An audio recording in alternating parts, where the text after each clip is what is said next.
ایک مسلک دوسرے مسلک کو برداشت نہیں کر رہا، ایک جماعت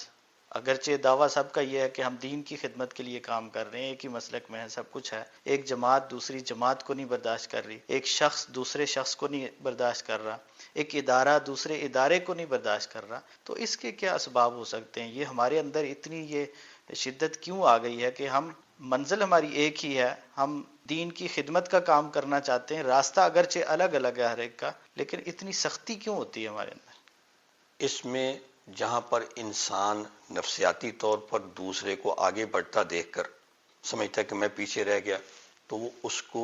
زیر کرنے کے لیے پھر تعصبانہ انداز میں اس کے خلاف چلتا، برداشت نہیں کرتا ہے، ایک یہ وجہ ہے۔ اور ایک اس سے پہلے جو وجہ مذہبی مسلکی تعصب چلتا آ رہا ہے عرصے سے، اب اس میں زیادہ وہ ہو گیا، اس کی ایک وجہ یہ ہے مطالعہ نہیں ہے، معلومات بہت تنگ ہیں، بس وہ اتنا ہی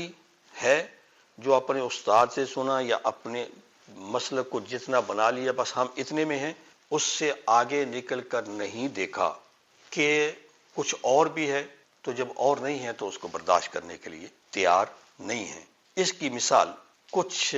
اہل علم نے اس انداز سے بھی دی ہے کہ بچہ پیدا ہونے سے پہلے ماں کی پیٹ میں ہے تو وہ حرکت کرتا ہے گویا کہ وہ بھاگتا دوڑتا ہے، وہ سمجھتا ہے یہ ساری دنیا یہ ہے، ساری دنیا اور جیسے وہ پیدا ہوتا ہے تو پہلے کیا کرتا ہے، فوراً رونا شروع کرتا ہے، اس کی آواز رونے کی آتی ہے۔ وہ کیوں ہے؟ وہ سمجھتا ہے کہ وہ دنیا تو ساری وہ تھی، یہ مجھے کیا ہو گیا کہ میں کہاں پہ آ گیا، وہ اس سے برداشت نہیں ہوتا۔ ایک یہ بات، اگر اسلام میں یہ ہے کہ شیطان بھی اس کو چوکا لگاتا ہے، تو یہ بات ہے کہ جس نے صرف اتنے پہ ہی رکھا اپنے آپ کو، اپنی معلومات، اپنا نظریہ، اپنی سوچ صرف اتنی محدود ہے، تو وہ دوسرے کی بات دیکھ کر سن کر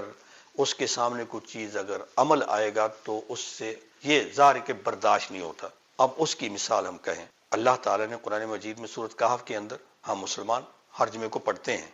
موسیٰ علیہ الصلوۃ والسلام کا خضر علیہ السلام کے ساتھ واقعہ بیان کیا ہے۔ اب خضر علیہ السلام نے کہا کہ تم میرے ساتھ نہیں چل پاؤ گے کیونکہ تم سے برداشت نہیں ہونی۔ برداشت کیوں نہیں ہونی؟ کیونکہ میں نے جو کرنا ہے تمہیں پتہ نہیں ہے۔ اور وہی ہوا کہ بھی اگر کشتی کو ڈیمیج کیا، کہا یہ کیوں کیا؟ اب پتہ نہیں تھا تو اعتراض کر دیا، پتہ ہو تو نہیں۔ اور میں نے جو کہا کہ میرا تجربہ، ہم یہاں پر